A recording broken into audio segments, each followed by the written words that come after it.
En la palabra de Dios, en el Salmo 34, nos dice, cercano está Jehová a los quebrantados de corazón y salva a los contritos de espíritu. Muchas son las aflicciones del justo, pero de todas ellas le librará Jehová. Él guarda todos sus huesos, ni uno de ellos será quebrantado. Estos son unos versículos llamados mesiánicos porque nos hablan del Señor Jesucristo.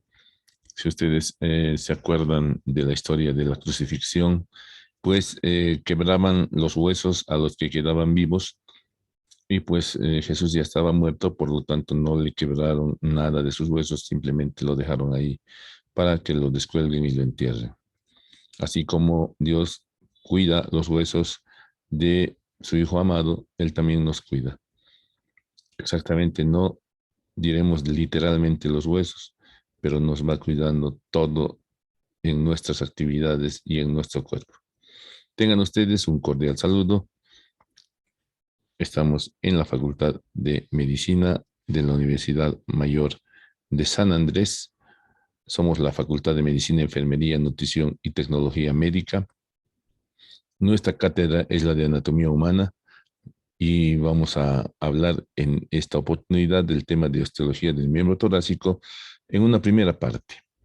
Yo soy José María Ortiz Rodríguez, docente titular emérito de la Cátedra de Anatomía de la Facultad de Medicina de la UNSA. Pues cuando nos enfrentamos por primera vez a la anatomía, muchas veces nos encontramos con este panorama que todo nos parece chino. Sin embargo, al cabo del tiempo, aprenderemos a leer las estructuras anatómicas y no el idioma. En este caso, aquí está señalando al acromion, aquí dice apófisis coracoides, aquí dice tubérculo mayor, aquí dice tubérculo menor, aquí dice cabeza del húmero y así sucesivamente. Pues lo que estamos haciendo es leer la anatomía y no lo que está escrito. Y a eso nos vamos a dedicar este año, a aprender a leer la anatomía. Y en el esqueleto del miembro torácico vamos a encontrar varios segmentos. En primer lugar, en la parte superior, vamos a encontrar lo que se conoce con el nombre de cintura escapular, compuesta por la clavícula en la parte anterior y la escápula en la parte posterior. Luego, el esqueleto del brazo, que está formado por un solo hueso, que es el húmero. A continuación, caudalmente se localiza el esqueleto del antebrazo, formado por el radio lateralmente y por el cúbito medialmente. Y por último, en el esqueleto del miembro torácico, encontraremos el esqueleto de la mano, formado por el carpo o muñeca, metacarpo y falanges.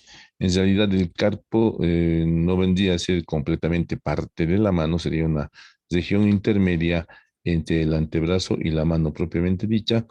Ese concepto será aclarado completamente cuando hablemos de articulaciones de miembro torácico. Pues tenemos el método de estudio con el objeto real y pues en este caso tenemos modelos anatómicos que han sido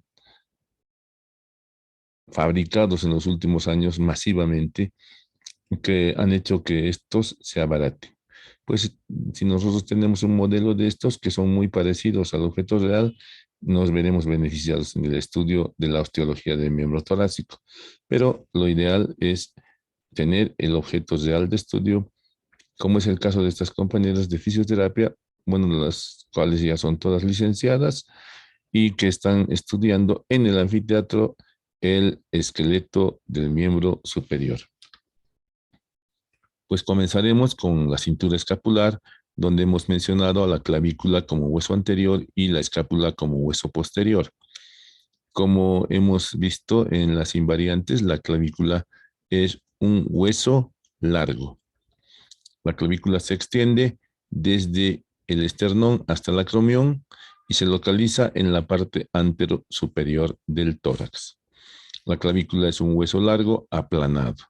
Tiene un extremo o epífisis proximal o external voluminosa y una epífisis externa o acromial que es aplanada de arriba a abajo.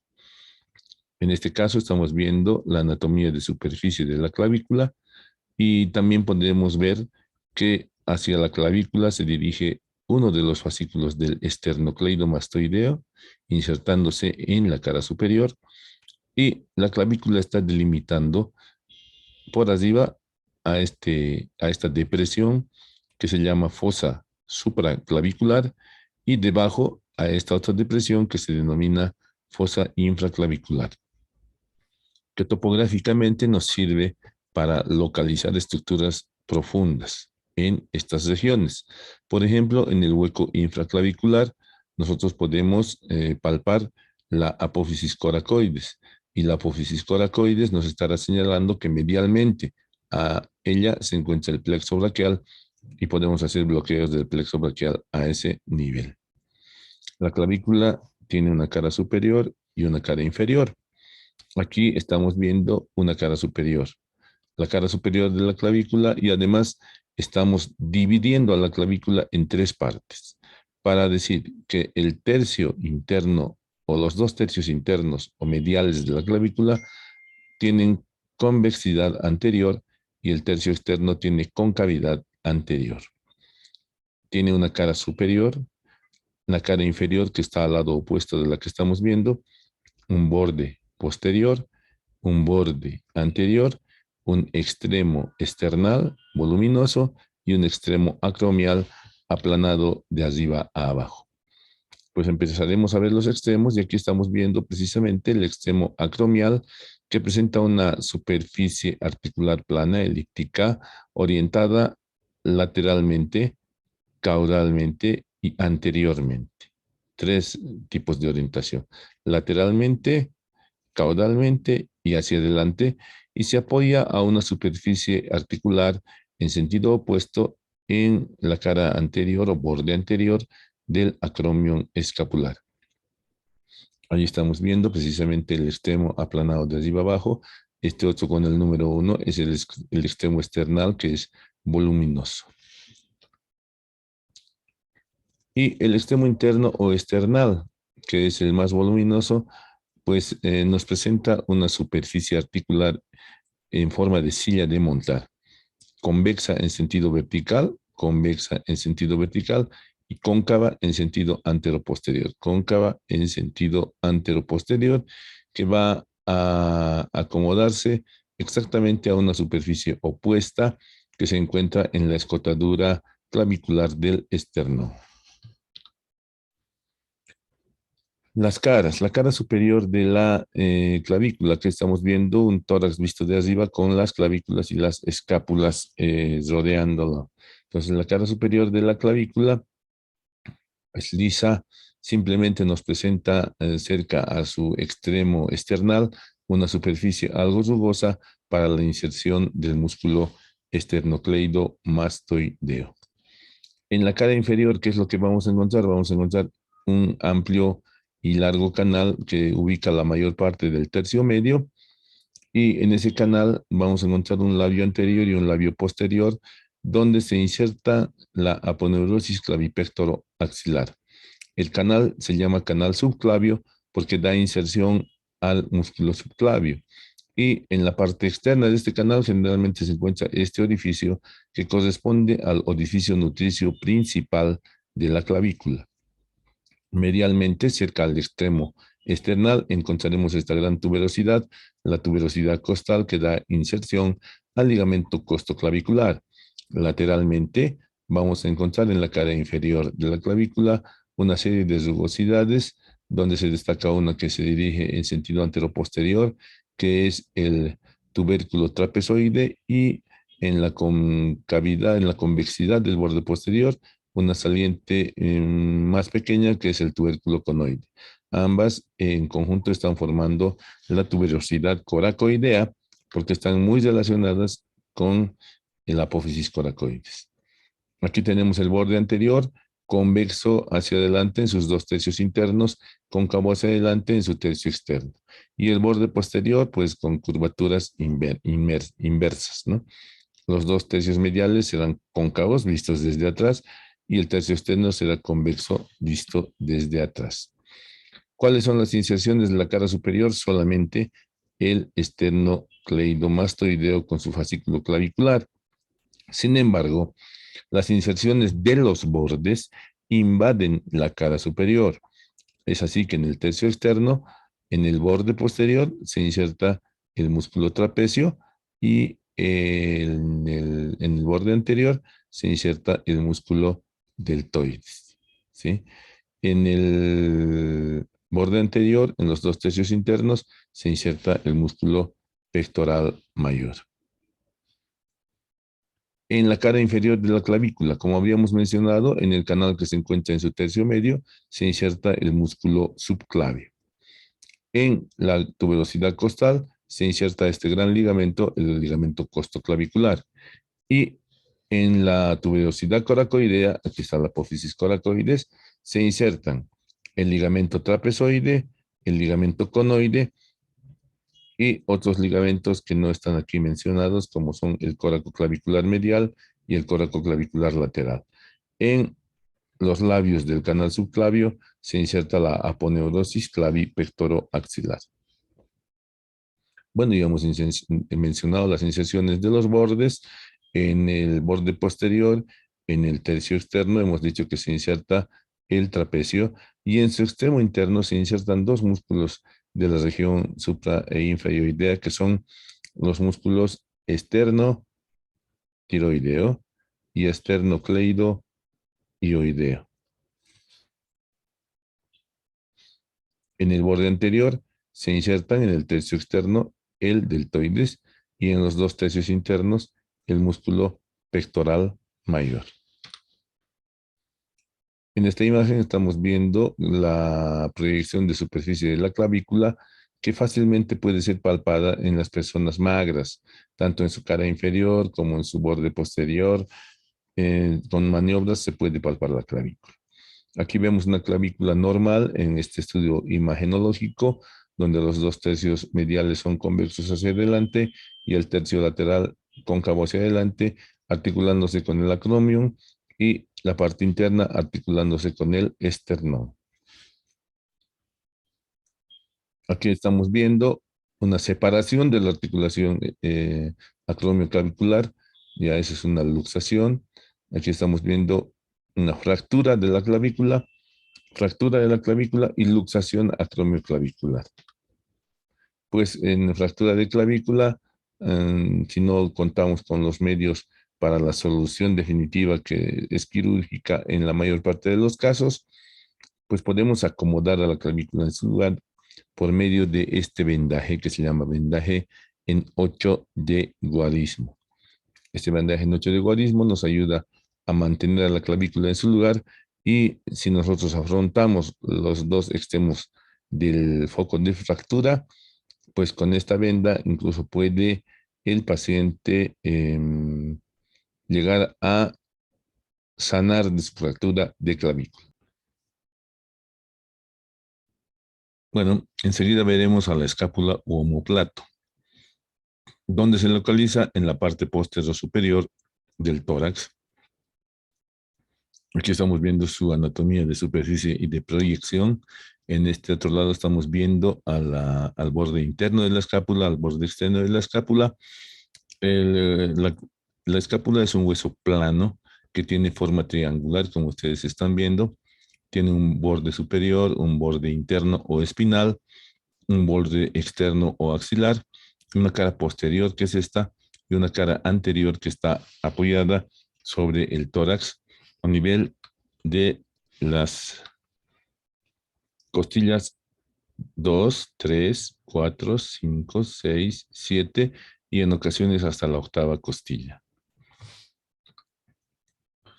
La cara anterior de este hueso es cóncava, ya ligeramente cóncava hacia adelante y nos presenta, partiendo desde el ángulo superexterno, unas crestas ya de dirección oblicua que se dirigen precisamente desde esta región que se denomina cuello de la escápula hasta el borde interno. Aquí estamos viendo una escápula más fresca, aparentemente de sexo femenino porque es más transparente, donde nos deja ver estas crestas oblicuas que sirven para facilitar la inserción del músculo. Aquí podemos aprovechar para ver también el ligamento escapular o transverso superior.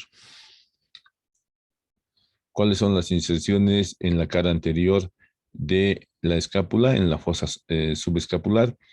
Pues se inserta precisamente en la mayor parte de la fosa el músculo subescapular. Y aquí está precisamente el músculo subescapular dirigiéndose hacia el húmero. Y en el resto, es decir, en un triángulo superior y en un triángulo inferior rugoso, y cerca al borde interno, pero en la cara anterior, en esta línea de inserción que une los dos ángulos, se inserta el músculo serrato mayor o serrato anterior.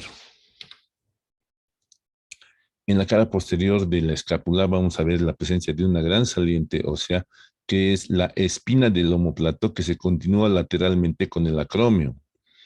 Aquí estamos viendo la espina del omóplato y el acromio.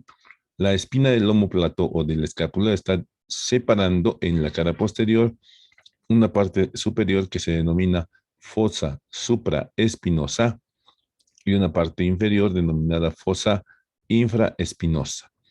Precisamente en la base de la espina se va a encontrar este orificio que es el orificio nutricio principal de la escápula.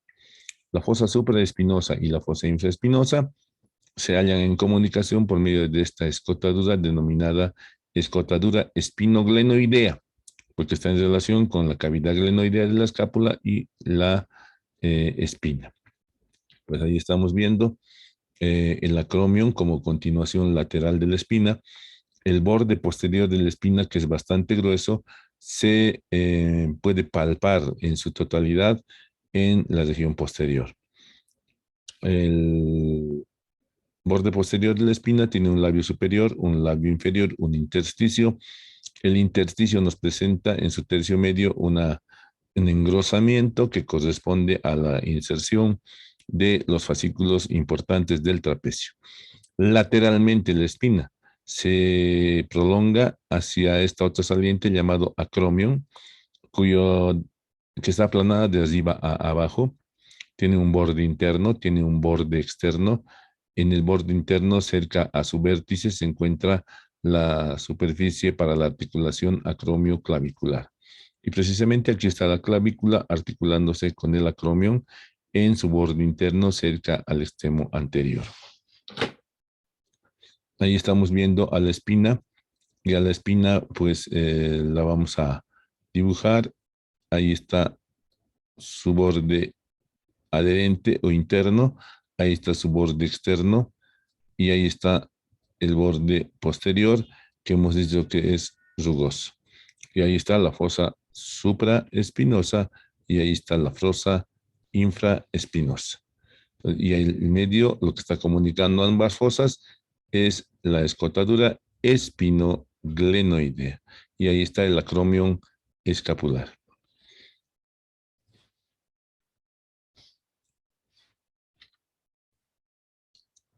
Pues los bordes son el borde superior, en cuyo extremo interno se encuentra una escotadura, la escotadura supraescapular, que se convierte en conducto por un ligamento, el ligamento transverso escapular. En este borde se inserta el músculo homoyoideo. Luego tenemos el borde interno, donde se insertan a nivel de la espina y algo por arriba el músculo romboides menor y por debajo el músculo romboides mayor. En el ángulo inferior se inserta el músculo dorsal ancho. En la fosa supraespinosa se inserta el músculo supraespinoso. En la fosa infraespinosa se inserta el músculo infraespinoso, el músculo redondo menor en esta superficie y el músculo redondo mayor en esta otra superficie ovalada.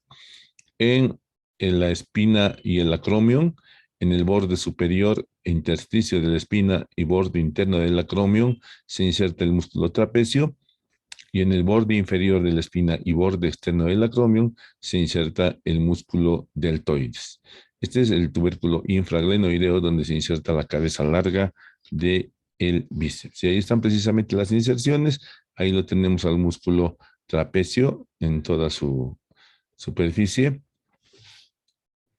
que se inserta, como hemos dicho, en el borde superior intersticio de la espina y en el borde interno del acromio. Ahí tenemos al músculo deltoides también insertándose en el borde inferior de la espina.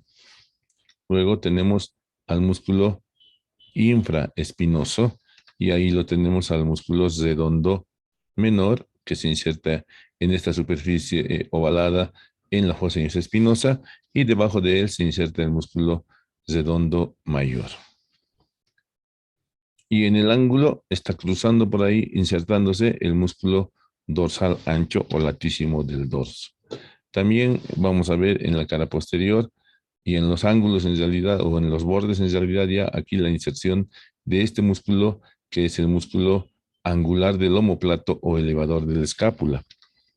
La inserción del músculo supraespinoso o starter, la inserción del músculo romboides menor, la inserción del músculo romboides mayor, que es este músculo, la inserción de la cabeza larga del tríceps en el tubérculo infraglenoideo, y pues aquí podemos aprovechar también para ver a este músculo que es el redondo menor y este que es el redondo mayor. Pues aquí estamos viendo la escotadura supraescapular convertida en conducto por este ligamento supraescapular que está dejando pasar a el nervio supraescapular. El nervio supraescapular se dirige caudalmente, inerva al músculo supraespinoso y luego pasa por la escotadura espinoglenoidea. Y en la escotadura espinoglenoidea estamos viendo este otro ligamento, el ligamento espinoglenoideo o humeral transverso inferior. Por debajo del ligamento humeral transverso inferior, pues se forma este conducto por el que está pasando el nervio supraescapular con la arteria supraescapular. En cambio, por el orificio de la escotadura supraescapular, solamente está pasando el nervio supraescapular, como estamos viendo en esta imagen, ¿no? Y aquí vemos la fosa supraespinosa. Aquí está la superficie para articularse con la clavícula en el acromio. En el borde lateral vamos a encontrar en la parte superior el ángulo donde se encuentra lo que ha venido a llamarse cabeza de la escápula, donde encontramos en primer lugar a la gran cavidad glenoidea de forma piriforme, con una escotadura anterior, la escotadura glenoidea, un tubérculo en la parte central del tubérculo glenoideo, y cranealmente a la cavidad glenoidea que se articula con la escápula encontramos el tubérculo supraglenoideo donde se inserta la cabeza larga del bíceps y el tubérculo infraglenoideo donde se inserta la cabeza larga del tríceps. El resto que está formando el borde lateral es grueso, nos presenta un pilar óseo que precisamente se ha venido a llamar pilar del borde axilar. Y por encima del cuello de la escápula encontraremos a la apófisis coracoides. Ahí está la apófisis coracoides con una rama vertical y una rama horizontal. La rama horizontal con un borde externo, un borde interno, un vértice, una cara superior y una cara inferior. Se llama coracoides porque la han comparado con el pico de un cuervo. Coraco, pico de cuervo, oides parecido a. Y ahí estamos viendo las inserciones en la apófisis coracoides. En la apófisis coracoides, en la cara superior se insertan el ligamento trapezoide y el ligamento conoide.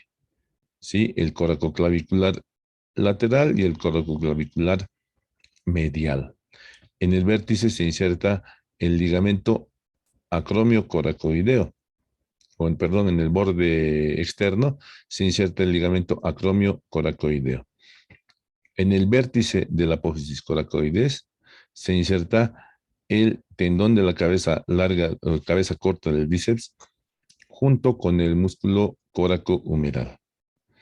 En el borde interno de la apófisis coracoides, es decir, en este borde, se inserta el músculo pectoral menor.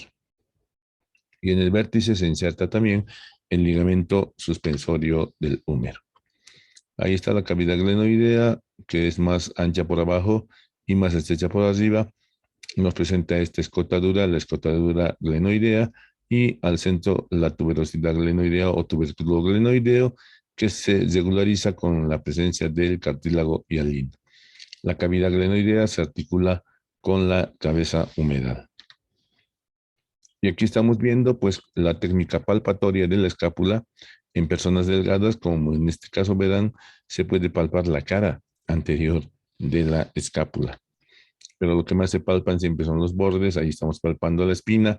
Los dos extremos de las espinas del omóplato al unirse, pues van a cruzar por la apófisis espinosa de la tercera vértebra torácica.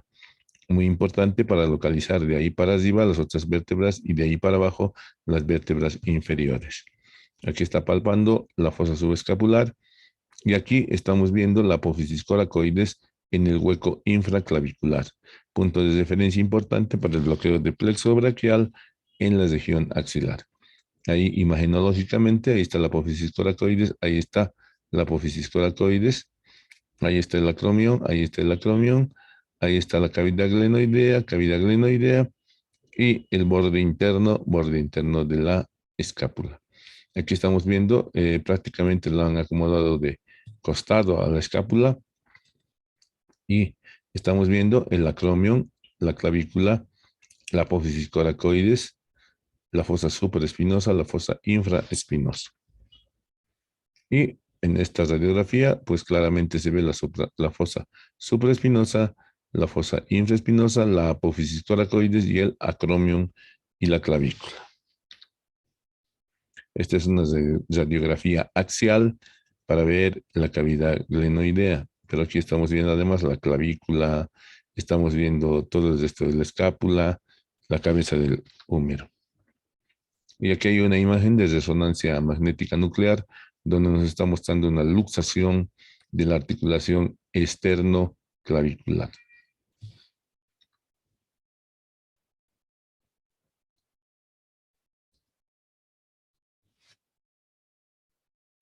Continuamos con el siguiente segmento del esqueleto del miembro torácico y pues vamos a ver el esqueleto del brazo que está formado por un solo hueso que es el húmero, el cual se encuentra entre la cavidad glenoidea de la escápula y las epífisis superiores del cúbito y del radio. Este es un hueso claramente largo que nos presenta como todo tipo o como todo hueso largo, una epífisis superior, una epífisis inferior y una diáfisis. Una diáfisis que cumple con las invariantes de los huesos largos que tienen la forma de una prisma triangular. Prismática triangular con dos caras anteriores, anterolateral, anteromedial y una cara posterior que las vamos a ir detallando. Aquí tenemos pues en una proyección de superficie en el brazo a el húmero. El húmero que está formando parte o que está formando el esqueleto del brazo, de la región del brazo. Esta es una imagen anterior del húmero, donde vemos la cabeza, vemos la diáfisis y vemos la epífisis inferior. Ya en la diáfisis estamos viendo el borde anterior, la cara anteromedial y la cara anterolateral. Esta es una imagen que nos está mostrando la cara externa de la diáfisis del húmero y vemos que en esta cara se destaca la presencia de esta saliente, ya oblicua hacia abajo y hacia adelante, que se une a una superficie rugosa en el borde anterior, formando una especie de V dentilabial abierta hacia arriba, que es conocida con el nombre de V deltoidea, donde se inserta el músculo deltoides o tubérculo deltoideo, también se conoce con ese nombre. Ahora, por debajo del tubérculo deltoideo, en la cara anterolateral, se inserta el músculo braquial. Aquí estamos viendo la cara posterior del húmero. En la cara posterior del húmero vamos a ver este surco oblicuo de arriba a abajo y de medial a lateral, ¿no? Oblicuo de arriba a abajo y de medial a lateral, que está dividiendo en la cara posterior del húmero dos superficies, una superficie superexterna y una superficie infero-interna. Este canal, conocido antiguamente con el nombre de canal de torsión, es el canal del nervio radial. Por este surco está pasando detrás del tercio medio del húmero el nervio radial. Y aquí estamos viendo la cara anterolateral o anteromedial, perdón, anteromedial, esta es la anterolateral, esta es la anteromedial de la diáfisis del húmero, donde encontramos en su parte media una rugosidad más o menos en forma elíptica, donde se inserta el músculo córaco-humeral. Debajo de esa rugosidad o de esa rugosidad, sí vamos a encontrar en la cara anteromedial una superficie que va a dar inserción al músculo braquial. Entonces, de la parte media para abajo, en la cara anterolateral y anteromedial, se inserta el músculo braquial. Ahí tenemos precisamente la inserción en la cara anterolateral y anteromedial del músculo braquial. En la parte superior se inserta el músculo coracohumeral en la cara interna. En la cara externa estamos viendo la inserción del músculo deltoides. Entonces ya más o menos podemos ver completa la inserción del deltoides, ¿no? Y aquí en la cara posterior estamos viendo el surco del nervio radial y cranealmente este surco en la parte externa se inserta el músculo vasto externo y caudalmente el músculo vasto interno del tríceps. Y como ya habíamos mencionado, en su cara anteromedial, una superficie rugosa, elíptica, que da inserción a este músculo, que es el músculo córaco-humeral o córaco-braquial.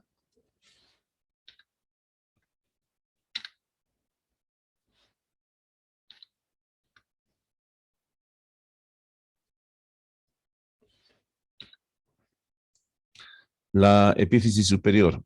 Estamos viendo una imagen externa de la epífisis superior, donde vemos la presencia de esta superficie articular que tiene la forma de un tercio de segmento de esfera, que se articula con la escápula, formando la articulación escápulo-humeral, rodeada por un estrecho surco que está mostrándonos el cuello anatómico del húmero, donde se inserta la cápsula articular.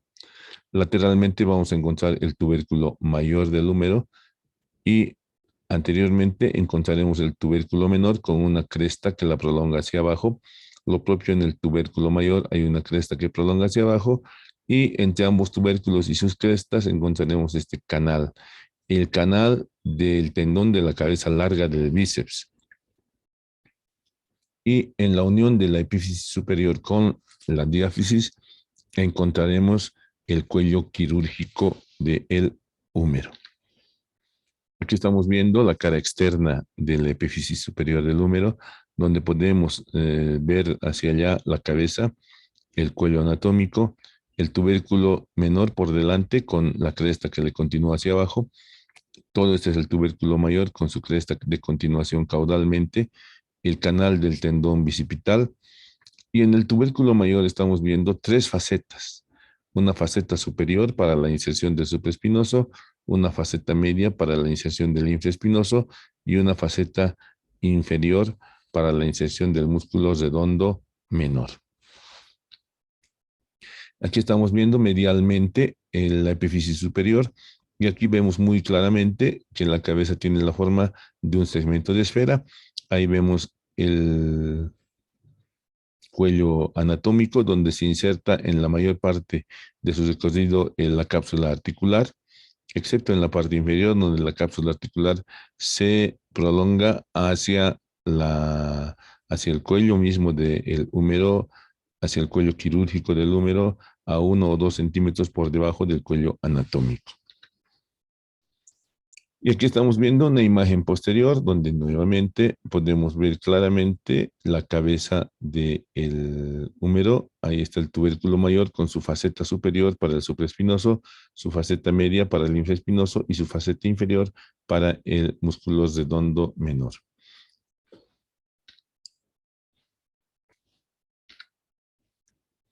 Pues bien, aquí estamos viendo las inserciones en la epífisis superior. Esta línea nos está mostrando la inserción de la cápsula articular.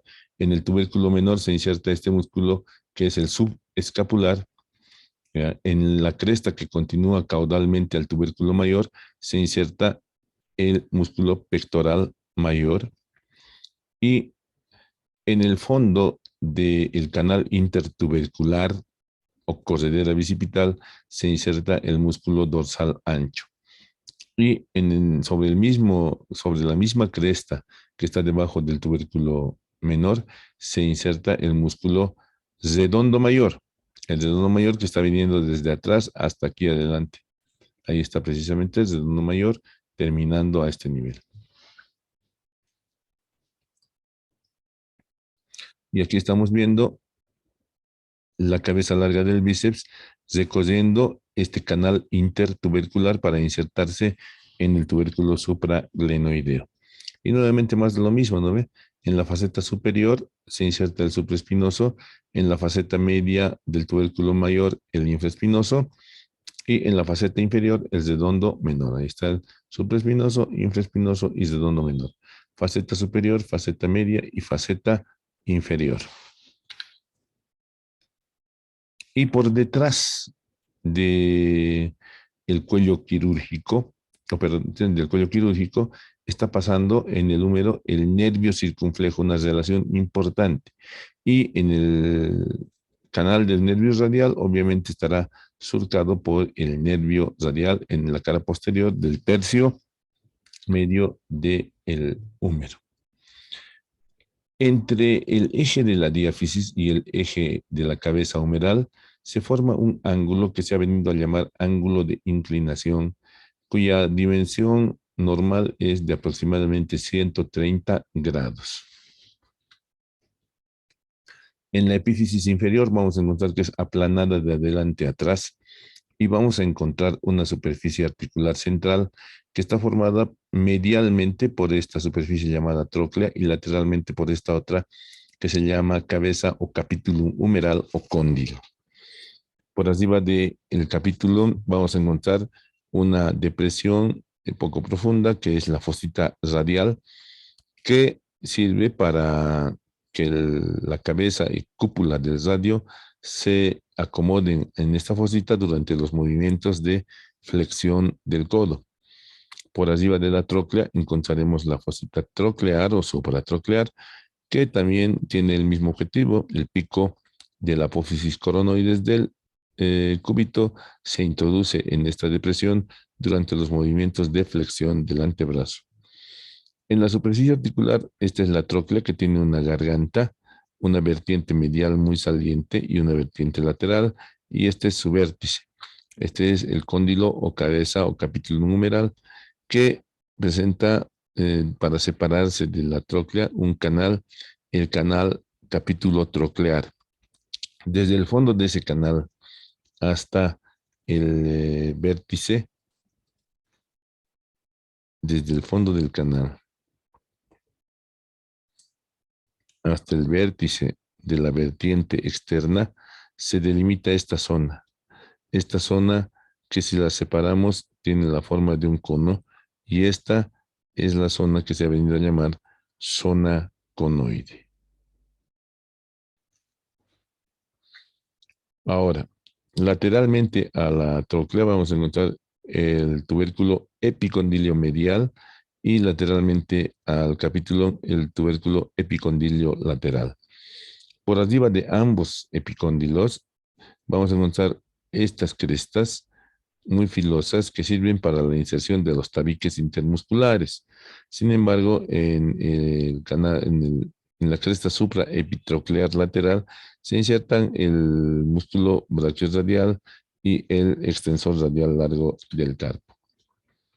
En la cara posterior, ¿qué vamos a encontrar en la cara posterior de la epífisis inferior del húmero?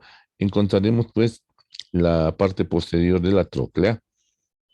El cóndilo no lo estamos viendo aquí porque es exclusivo de la parte anterior e inferior. Y en la parte posterior vemos a la tróclea que presenta por arriba una gran depresión que se denomina fosita troclear o fosita olecraneana, porque sirve para alojar al olecranon durante los movimientos de extensión del codo. Medialmente vamos a encontrar el epicóndilo medial, que es bastante saliente en relación al epicóndilo lateral. Pero en este caso estamos viendo la cara posterior del epicóndilo medial, por donde está cruzando el nervio cubital. Puede ser comprimido o lesionado a este nivel.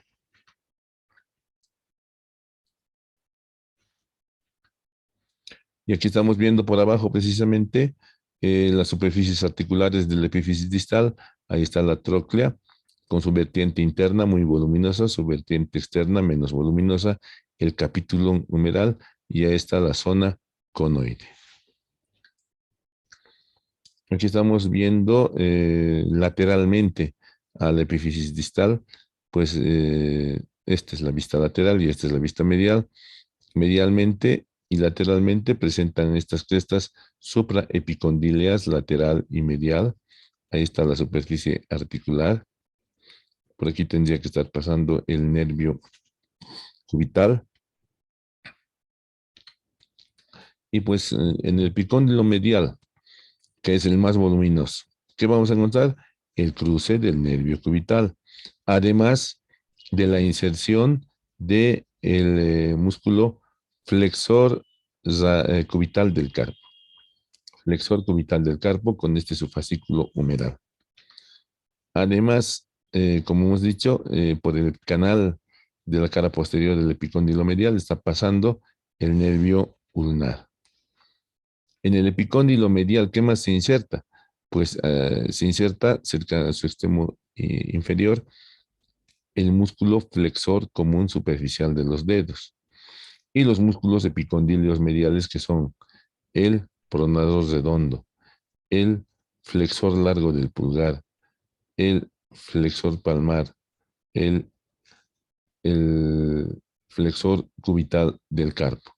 Entonces, estos huesos, uno, dos, tres, cuatro huesos, o perdón, músculos, más la inserción del flexor común profundo de los dedos, constituyen los músculos epicondíleos mediales. Ahora, en el epicóndilo medial también se inserta el ligamento colateral cubital de la articulación del codo. En el epicóndilo lateral, ¿qué vamos a encontrar en el epicóndilo lateral? En primer lugar, nos vamos a ir a las crestas supraepicondíleas laterales. La cresta supraepicondílea lateral por arriba está dando inserción al músculo brachioradial, y por abajo al músculo extensor radial largo del carpo, extensor radial largo del carpo. Entonces, en la cresta supraepicondílea lateral, ¿quién se inserta en el húmero? Por arriba el brachioradial y por abajo el extensor radial largo del carpo. Y en el epicóndilo propiamente dicho, se van a insertar estos músculos. En primer lugar, el anconio. En segundo lugar, el extensor cubital del carpo. En tercer lugar, el extensor propio del meñique. En cuarto lugar, el extensor común de los dedos. Extensor común superficial de los dedos. Y el músculo extensor radial menor del carpo. Todos estos son los músculos epicondíleos laterales superficiales. Profundamente se inserta el músculo supinador. Pues entre el eje de la cabeza y el eje de la epífisis inferior también se forma un ángulo llamado ángulo de declinación, cuya dimensión aproximada es 30 grados.